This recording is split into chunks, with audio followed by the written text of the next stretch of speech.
Hello everyone. हम लोग genetics का चैप्टर में नेक्स्ट लेक्चर देख रहे हैं।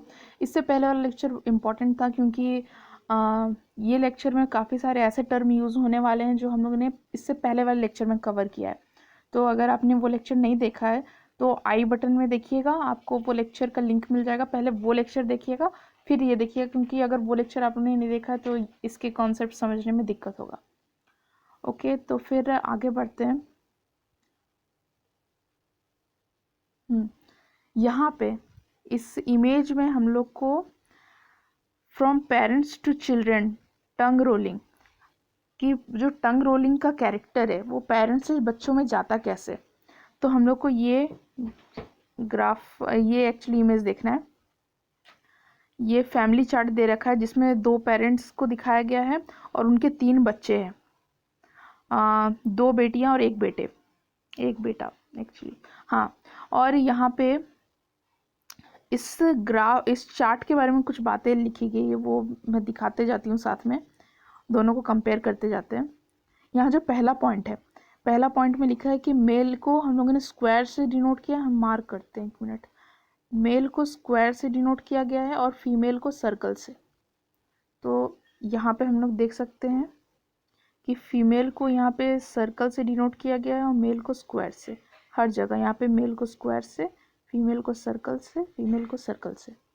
ओके, नेक्स्ट पॉइंट देखते हैं। जो फादर और मदर है दोनों ही टंग रोलर है और इसीलिए होलो सिंबल से दोनों को रिप्रेजेंट किया है। होलो सिंबल मतलब कि जो यूजुअल कैरेक्टर होता है, मतलब जो नॉर्मल कैरेक्टर होता है।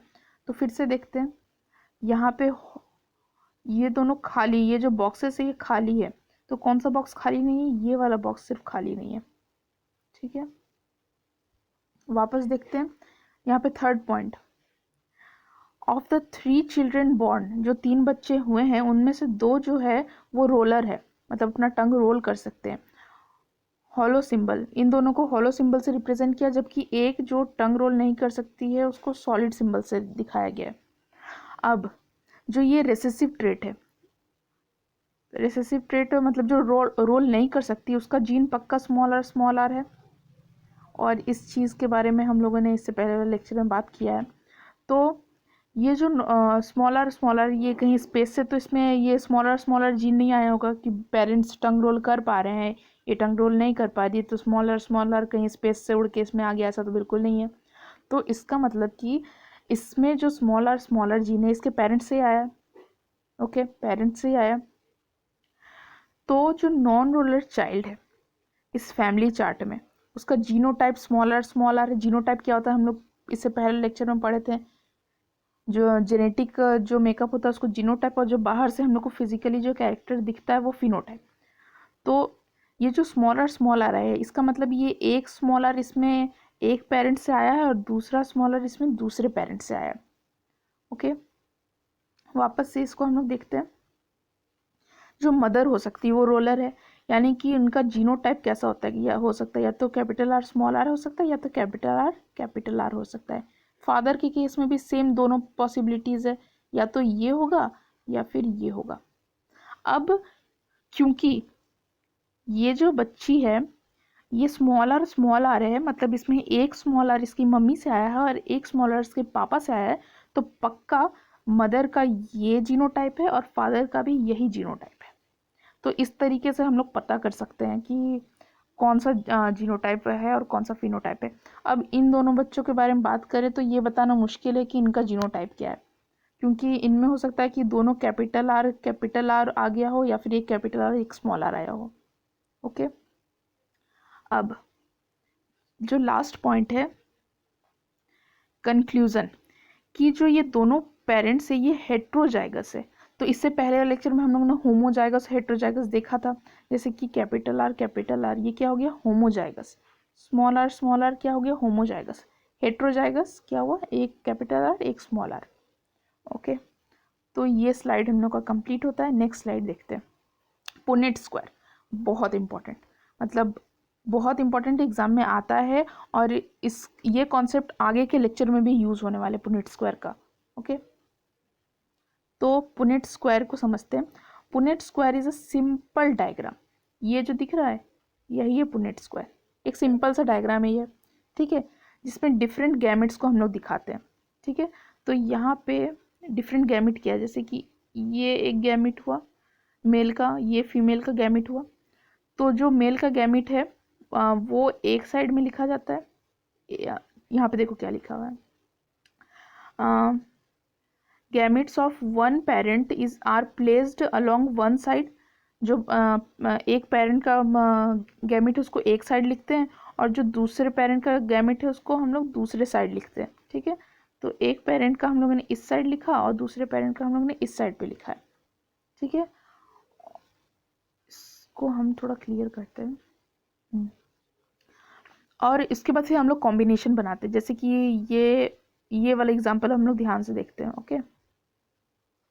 यहाँ पे जो मेल है ये होमोजाइगस टंग रोलर है। होमोजाइगस टंग रोलर मतलब कैपिटल आर प्रेजेंट है। तो हम लोगों ने एक कैपिटल आर को यहाँ लिखा, एक कैपिटल आर को यहाँ लिखा। अब जो फीमेल है यानी जो मदर है वो हेट्रोजाइगस टंग रोलर है, मतलब वो भी टंग रोलर ही है पर हेट्रोजाइगस, मतलब एक कैपिटल आर और दूसरा स्मॉल आर। अब हम साथ में लिखेंगे, तो यहाँ का कैपिटल आर और यहाँ का कैपिटल आर को साथ में हम लोग यहाँ लिखेंगे, फिर यहाँ का कैपिटल आर, यहाँ का कैपिटल आर हम लोग साथ में यहाँ लिखेंगे।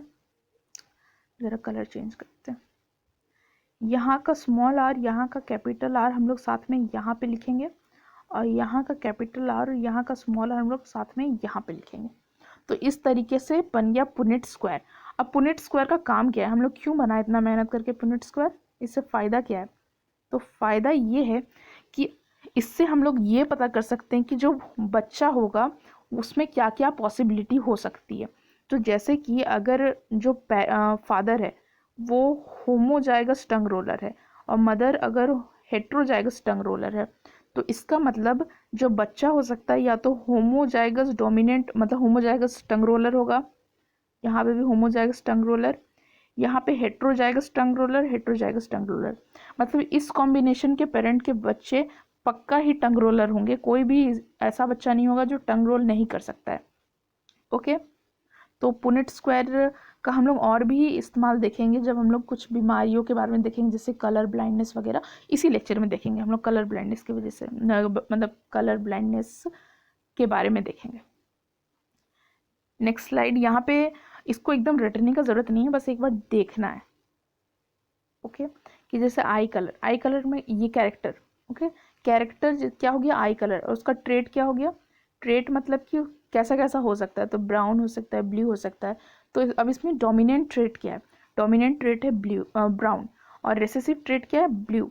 तो मैक्सिमम अगर चांसेस होता है कि आई कलर ब्राउन हो, हम लोग को बहुत कम ब्लू कलर आई नज़र आता है। अब जैसे टंग का मैक्सिमम लोग रोलिंग कर सकते हैं और कुछ लोग नॉन रोलर होते हैं। तो जो रेसेसिव ट्रेट होता है वो मैक्सिमम टाइम कम लोगों में देखने को मिलता है।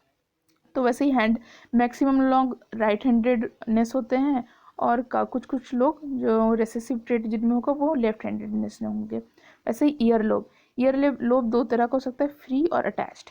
अब फ्री और अटैच्ड क्या है, जैसे कि अगर सपोज किसी का ईयर इस तरह का है तो ये फ्री हो गया, और किसी का ईयर अगर कुछ इस तरह का है तो वो अटैच हो गया। अब फ्री क्यों, क्योंकि ये वाला हिस्सा इसमें फ्री है और ये वाला हिस्सा इसमें डायरेक्ट जाके अटैच हो चुका है, ओके। तो आप देखिए आपका फ्री ईयर है कि अटैच्ड, मेरा फ्री ईयर है, मेरा ईयर फ्री है, ओके। तो मुझ में जो ट्रेट है वो डोमिनेंट ट्रेट है। फिर वैसे ही आरएच ब्लड ग्रुप में पॉजिटिव, मैक्सिमम का पॉजिटिव ब्लड ग्रुप होता है। वैसे ही कलर विजन में मैक्सिमम लोग नॉर्मल होते हैं, काफ़ी कम लोग कलर ब्लाइंड होते हैं। चिक में डोमिनेंट डिम्पल्ड है और रिसेसिव नॉर्मल है, पर हम तो मैक्सिमम, अच्छा डिम्पल्ड डोमिनेंट है, वाह। तो इसको बस ऐसे ही देखना था। नेक्स्ट स्लाइड देखते हैं, सेक्स लिंक्ड इनहेरिटेंस। ये सिलेबस में भी है, हम लोग को पढ़ना भी है, इसमें से क्वेश्चन भी पूछे जाते हैं। क्वेश्चन कैसे पूछे जाते हैं अभी मैं बताती हूँ। तो सेक्स लिंक्ड इनहेरिटेंस, इसमें क्या है, इसका डेफिनेशन थोड़ा समझने की कोशिश करते हैं हम लोग। Sex linked inheritance is the appearance of a trait, trait का अपीयरेंस। तो जैसे एग्जांपल लेते हैं, जैसे कि यहाँ पे हम लोगों ने देखा था कलर विज़न, तो यहाँ पे कलर विज़न, इसको मार्क करते हैं, ये वाला कलर विज़न हो गया कैरेक्टर। इसका ट्रेट क्या है, इसका ट्रेट क्या है, इसका ट्रेट हो सकता है नॉर्मल या फिर कलर ब्लाइंड। तो हम लोग अभी इसका एग्जांपल लेके समझने वाले हैं। ओके, तो सेक्स लिंक्ड इनहेरिटेंस में क्या होता है, is the appearance of a trait, इसमें एक ट्रेट अपेयर होगा। तो अगर कैरेक्टर है कलर वाला, तो उसमें क्या क्या ट्रेट हो सकता है, या तो नॉर्मल विजन होगा या फिर कलर ब्लाइंड होगा। तो ये दो हो गया trait, which is due to the presence of an allele. Okay, अब यहाँ पे ट्रेट तो हो गया जो हम लोग को दिख रहा है, ठीक है, मतलब जो जो उसका फिजिकल अपेयरेंस आ रहा है। कलर ब्लाइंड है तो वो कलरफुल चीज़ों को अच्छे से डिफ्रेंशिएट, इसको देखेंगे हम लोग डिटेल में थोड़ा सा। अब इसमें ये जो है ट्रेट, ये ट्रेट आता क्यों है, प्रेजेंस ऑफ एन अलील। अब अलील क्या है, इससे पहले वाले लेक्चर में हम लोगों ने बात किया था, फिर भी मैं एक बार रिवाइज करवा देती हूँ। अलील जैसे कि टंग रोलर, कोई टंग रोलर है तो कैपिटल आर हो सकता है, कैपिटल आर स्मॉल आर हो सकता है। तो ये तो हो गया कि जीन, ये जीन हो गया टंग रोलिंग का। अब इसमें का एलील क्या है, इसका एक एलील है कैपिटल आर, एक एलील है स्मॉल आर, ठीक है। तो वैसे ही जो ट्रेट होता है, वो ट्रेट किसके वजह से आता है, कोई भी ट्रेट कि कलर ब्लाइंड होगा कि नहीं होगा, वो कैसा अलील उसमें प्रेजेंट है उस पर डिपेंड करता है। अब ये जो सेक्स लिंक्ड इनहेरिटेंस है, उसको फिर से रिवाइज करते हैं। Sex linked inheritance is the appearance of a trait which is due to the presence of an allele exclusively either on X chromosome और on Y क्रोमोसोम। जो सेक्स लिंक्ड इनहेरिटेंस होता है वो या तो कोई ऐसा ट्रेट जो सिर्फ X क्रोमोसोम में पाया जा रहा है या फिर Y क्रोमोसोम में। हम लोग का सिलेबस में X क्रोमोसोम वाले को हम लोग को पढ़ना है, Y क्रोमोसोम वाले को हम लोग को नहीं पढ़ना है, ठीक है। तो फिर जो कलर ब्लाइंडनेस है, कलर ब्लाइंडनेस का जो रेसेसिव जीन होता है जिसकी वजह से आदमी कलर ब्लाइंड होता है, वो सिर्फ और सिर्फ एक्स क्रोमोसोम में पाए जाते हैं, वाई क्रोमोसोम में नहीं पाए जाते हैं। ओके, तो सेक्स लिंक्ड इनहेरिटेंस का यही है, या तो वो तो सिर्फ या तो एक्स क्रोमोसोम में पाया जाएगा या फिर वाई क्रोमोसोम में पाया जाएगा। तो हम लोग का सिलेबस में एक्स लिंक्ड है, हम लोग एक्स लिंक्ड देखेंगे। अब एग्जाम में क्वेश्चन पूछता है मैक्सिमम टाइम कि एक्स लिंक्ड इनहेरिटेंस का क्या क्या एग्जाम्पल है, कौन कौन सी बीमारियाँ एक्स लिंक्ड इनहेरिटेंस से होती है। तो जो दो बीमारी, वो एक है हेमोफीलिया और दूसरा कलर ब्लाइंडनेस। अब ये जो एक्स लिंक्ड इनहेरिटेंस है, ये जो हेमोफीलिया कलर ब्लाइंडनेस वाला जो बीमारी है, वो मैक्सिमम टाइम मेल्स में होता है, फीमेल्स में नहीं होता है, बहुत कम, काफ़ी रेयर होता है कि फीमेल में इस तरीके का बीमारी हो। क्यों, अब ये एक्स लिंक्ड है। अब हम लोग सोचेंगे कि फीमेल में तो 2 एक्स क्रोमोसोम्स होते हैं, फिर फीमेल में कम क्यों, मेल में ज़्यादा क्यों, इसका रीज़न हम लोग समझेंगे। ये जो डिफेक्ट आता है, ये डिफेक्ट आता है due to the presence of recessive gene which occur on x chromosome, ठीक है। जो रेसेसिव जीन होता है वो जब एक्स क्रोमोसोम में प्रेजेंट होता है तो ये डिफेक्ट आता है। अब जो जिस क्रोमोसोम में डिफेक्ट होता है ना, तो हम लोग उसको ऐसे डिनोट करते हैं, उसके ऊपर इस तरह का डॉट लगा देते हैं, मतलब कि ये इसमें रेसेसिव जीन प्रेजेंट है इस वाले क्रोमोसोम पे, ठीक है। अब देखते हैं, colour blindness is an inherited disease due to which affected individual cannot differentiate between certain colors। इसमें क्या होता है कि जो इंडिविजुअल है वो कुछ कलर के बीच में डिफ्रेंशिएट नहीं कर पाता है, मैक्सिमम टाइम रेड या ग्रीन में वो डिफ्रेंशिएट नहीं कर पाता है। तो जो नॉर्मल होता है, इसको अभी हम लोग टेस्ट करते हैं। ओके, ये देखिए, इसमें क्या आप लोग नंबर पढ़ सकते हैं, यहाँ पे कौन सा नंबर लिखा हुआ है, देखिए कौन सा नंबर है, 25। ओके, इसमें कौन सा नंबर है, 56, ठीक है। इसमें कौन सा नंबर है,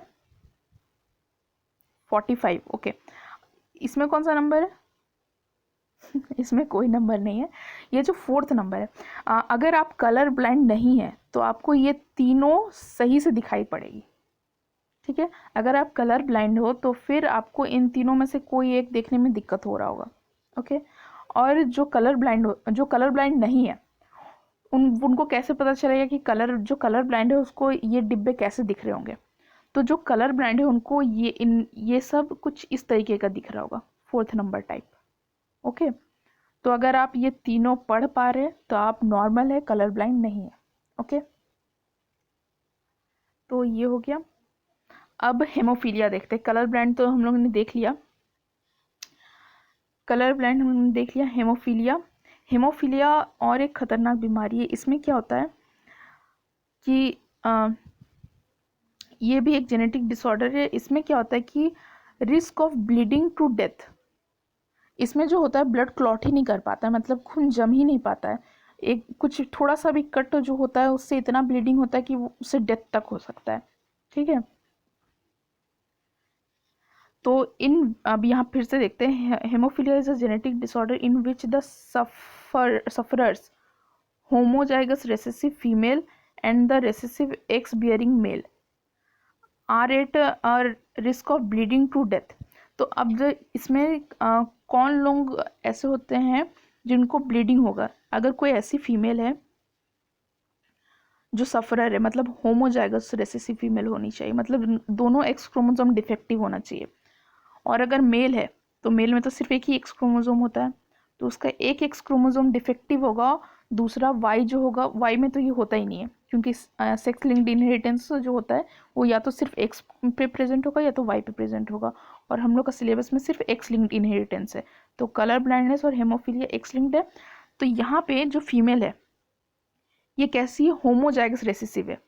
होमोजाइगस रेसेसिव फीमेल है तो ये भी ब्लीड करेगी, मतलब कि इसको भी रिस्क रहेगा ब्लीडिंग का कट के थ्रू, और क्लॉट नहीं हो पाएगा।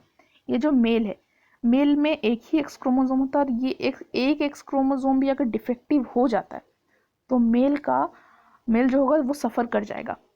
लेकिन फीमेल के केस में क्या डिफरेंस आता है? अगर फीमेल का एक एक्स क्रोमोसोम नॉर्मल है, दूसरा एक्स क्रोमोसोम डिफेक्टिव है, तो फीमेल कैरियर का काम करेगी, फीमेल सफ़र नहीं करेगी। मतलब फीमेल को अगर कट लग जाता है तो ब्लड क्लॉट हो जाएगा। इस फीमेल के बारे में बात करें, जैसे कि अभी कोरोना वायरस चल रहा है, तो कोरोना वायरस में कुछ लोग कैरियर का काम भी करते हैं। कैरियर कौन? जैसे कि जिसके अंदर वायरस घुस चुका है लेकिन उनको पता नहीं चल रहा, कोई सिम्टम नहीं आ रहा उनको, तो वो वैसे लोग हो गए कैरियर, मतलब उनको कोई फ़र्क नहीं, उनके बॉडी पे कोई अफेक्ट नहीं पड़ेगा। ठीक है, अब सफ़रर कौन है? जैसे कि वायरस घुसा किसी के बॉडी में, अब उसको गले में खराश, फीवर वगैरह, मतलब सिम्टम्स आने लगे तो वो सफ़रर हो गया। तो वैसे ही हेमोफीलिया में भी ये जो है ये कैरियर है, इसको कुछ नहीं होगा, पर ये अपना एक्स क्रोमोसोम हो सकता है अपने नेक्स्ट जनरेशन में दे, और अगर वो एक्स क्रोमोसोम अपने बेटे को देती है, ये वाला एक्स क्रोमोसोम, तो बेटा जो होगा वो सफ़रर हो जाएगा। ओके, तो इसीलिए जो चांसेस होती है इसीलिए फीमेल्स का बहुत कम चांस होता है कि एक्स लिंक्ड जो इनहेरिटेंस है, जो इस कलर ब्लाइंडनेस और हेमोफीलिया का जैसा बीमारी है वो फीमेल में दिखाई पड़े। ओके, अब यहाँ पे एक बहुत इंटरेस्टिंग लाइन लिखा हुआ है, rare cases of hemophilic males do occur. मतलब बहुत कम केसेस होता है कि हम लोग को मेल जो है वो हेमोफिलिक मिले, क्योंकि अगर वो हेमोफिलिक है तो काफ़ी कम एज में ही उसका डेथ हो जाता है। ठीक है, but practically none of hemophilic female, लेकिन जो फीमेल्स होती है वो प्रैक्टिकली कोई हेमोफिलिक फीमेल हम लोग को नहीं मिलती है, मतलब कोई सफ़रर फीमेल हम लोग को नहीं मिलती है। अब ऐसा क्यों? अगर कोई फीमेल सफ़रर है इसका मतलब कि उसका दोनों जो एक्स क्रोमोसोम होता है वो डिफेक्टिव होना चाहिए। ठीक है, एक एक्स क्रोमोसोम सपोज को उसकी मदर से आया, उसकी मदर का सपोज ऐसा है, ठीक है, एक नॉर्मल है, एक डिफेक्टिव, एक डिफेक्टिव क्रोमोसोम, मतलब कि मदर जो है वो कैरियर है। ओके, तो एक क्रोमोसोम को मदर से आया, एक क्रोमोसोम उसको फादर से आया, लेकिन क्या उसमें फादर से आ सकता है? ये पॉसिबिलिटी बहुत कम है, क्योंकि कोई आदमी फादर बनता है एक एज के बाद, और उस एज तक वो पहुंच पाएगा ये मुश्किल है, क्योंकि उसको वो बीमारी है। इस मेल को हेमोफीलिया का बीमारी है, और ये 20 एज तक पहुंच पाएगा ये बहुत मुश्किल है, और जब ये उस एज तक पहुंच ही नहीं पाएगा तो ये अपना एक्स क्रोमोसोम अपनी बेटी को दे कैसे पाएगा? इसीलिए लिख रहा है कि प्रैक्टिकली कोई हेमोफिलिक फीमेल हो ये बहुत मुश्किल है, क्योंकि उसका फादर भी हेमोफिलिक होना चाहिए, और फादर बनने तक के एज तक कोई जिंदा रहेगा तभी ना। ओके ठीक है, तो ये क्लियर हो गया होगा। The following cases explain the sex linked. अच्छा, अब हम लोग कुछ देखते हैं, ये पुनेट स्क्वायर। अब पुनेट स्क्वायर में हम लोग देखते हैं, ये इंटरेस्टिंग है, तो देखते हैं। यहाँ पे नॉर्मल मदर और कलर ब्लाइंड फादर है, ठीक है। तो यहाँ पे कलर ब्लाइंड फादर का जो गैमेट्स है हम लोगों ने यहाँ पे लिखा है, और जो नॉर्मल मदर है उनका गैमेट्स हम लोगों ने यहाँ लिखा है। फिर हम लोगों ने मिक्स करके लिखा है, जैसे कि ये वाला एक्स यहाँ, और ये तो आप लोग समझ के होंगे कि कैसे लिखा जाता है। तो इस केस में कैसे कैसे बच्चे हो रहे हैं, carrier daughter, normal son, carrier daughter. मतलब कि मदर एकदम नॉर्मल है तो सन भी एकदम नॉर्मल हम लोग को देखने को मिल रहा है। फादर कलर ब्लाइंड है तो हम लोग को डॉटर जो है वो कैरियर दिख रही है। ये एक क्रिस क्रॉस टाइप का हो गया, मतलब मदर नॉर्मल है और इधर सन नॉर्मल है, फादर कलर ब्लाइंड है और डॉटर्स कैरियर है। ओके, नेक्स्ट केस देखते हैं। नेक्स्ट केस में हम लोग क्या देख रहे हैं कि जो मदर है वो कैरियर है, ठीक है। कलर ब्लाइंड नहीं है पर कैरियर है, क्योंकि सिर्फ एक ही एक्स क्रोमोसोम डिफेक्टिव है ना, तो वो कैरियर होगी, वो सफरर नहीं होगी। और फादर जो है वो नॉर्मल है। तो यहाँ पे हम लोगों ने फादर का गैमेट्स लिखा, यहाँ पे मदर का गैमेट्स लिखा। तो यहाँ पे प्रोबेबिलिटी क्या क्या है, यहाँ पे डॉटर कैरियर भी हो सकती है, नॉर्मल डॉटर भी हो सकती है, ठीक है। क्योंकि यहाँ पे सिर्फ एक एक्स क्रोमोसोम डिफेक्टिव है इसलिए कैरियर, यहाँ पे दोनों क्रोमोसोम नॉर्मल है इसलिए नॉर्मल डॉटर। यहाँ पे कलर ब्लाइंड सन हो सकता है, नॉर्मल सन हो सकता है। तो ये सब प्रोबेबिलिटी है कि ऐसा ऐसा बच्चा हो सकता है, ठीक है। नेक्स्ट केस, अब इसको हम लोग को फील करना है। अब मेरे साथ साथ आप लोग भी ट्राई कीजिए, ओके। तो यहाँ पे जो मैन है वो कलर ब्लाइंड है, तो यहाँ पे हम लोग लिखेंगे ये, ओके। और यहाँ पे एक्स नॉट और एक्स, तो यहाँ पे क्या बनेगा, एक्स और x not. Very good, try कीजिए मेरे साथ। इस बॉक्स में क्या कॉम्बिनेशन बनेगा, एक्स वाई, ओके। इस बॉक्स में क्या कॉम्बिनेशन बनेगा बोलने की कोशिश कीजिए, ट्राई कीजिए। एक्स नॉट, और इसमें एक्स नॉट और वाई। अब आप लोगों को बताना है कि फिनोटाइप कैसा होगा, ओके। फिनोटाइप कैसा होगा, तो आप बताइए कि ये जो फीमेल है ये कैरियर है, नॉर्मल है, या फिर सफरर है। कैरियर है, नॉर्मल है, या सफरर है। वेरी गुड, ये कैरियर है, क्योंकि सिर्फ एक एक्स क्रोमोसोम इसका डिफेक्टिव है, ओके। ये मेल, ये नॉर्मल है कि सफरर है, कैरियर तो मेल हो ही नहीं सकता, ये नॉर्मल मेल है। वेरी गुड, ये फीमेल कैरियर है, नॉर्मल है, या सफरर है। ये सफरर है। ये मेल सफरर है या फिर एक मिनट, सफरर है या फिर नॉर्मल है। ये सफरर है, क्योंकि मेल में एक एक्स क्रोमोसोम पे भी आ जाएगा तो वो सफ़र कर जाएगा, ठीक है। तो ये हम लोगों ने ये पूरा कंप्लीट कर लिया, मतलब पुनेट स्क्वायर हम लोग को समझ में आ गया।